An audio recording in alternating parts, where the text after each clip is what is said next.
Mushroom semi gravy curry కోసం ముందుగా మనం కడాయి పెట్టుకొని ఆయిల్ వేసుకొని హీట్ అయిన తర్వాత ఆనియన్స్ వేసుకొని బాగా ఫ్రై అవ్వనివ్వాలి. ఇక్కడ సాల్ట్ కొంచెం వేసుకుంటే ఆనియన్స్ బాగా ఫాస్ట్గా ఫ్రై అవుతాయి అన్నమాట.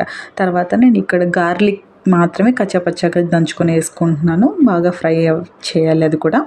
తర్వాత పచ్చిమిర్చి కూడా కట్ చేసుకొని వేసుకున్నది, తర్వాత కాస్త కరివేపాకు, పసుపు కూడా యాడ్ చేసుకొని అవి ఎంత బాగా మగ్గే వరకు ఫ్రై చేసుకుంటూ ఉండాలన్నమాట. తర్వాత ముందుగా కడుక్కొని కట్ చేసుకున్న మష్రూమ్స్ అన్నీ కూడా యాడ్ చేసుకొని బాగా ఫ్రై అవ్వనివ్వాలి.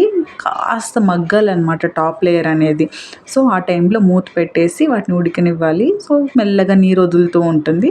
అంటే ఆ వదిలిన నీరుతోనే, మష్రూమ్లో ఉన్న నీరుతోనే అది బాగా కుక్ అవుతుంది అనమాట. సో ఇక్కడ మనం కొంచెం కారపొడి, ధనియాల పొడి, గరం మసాలా, జీలకర్ర పొడి కూడా యాడ్ చేసుకోవాలి. నేను అన్నీ కలిపేసాను అనమాట. సో బాగా ఫ్రై అవ్వనిచ్చి ఒక్కొక్కటి వేసుకుంటూ ఆ నీరు అంతా దగ్గరకు వచ్చేలాగా చేయాలి. సో ఫస్ట్లో వేసిన మష్రూమ్ పెద్దగా ఉంటుంది, బాగా ఉడికేసరికి ఆ మష్రూమ్ అంతా చాలా తగ్గిపోతూ వస్తూ ఉంటుంది. సో రైస్లోకి, చపాతీలకి చాలా బాగుంటుంది అనమాట.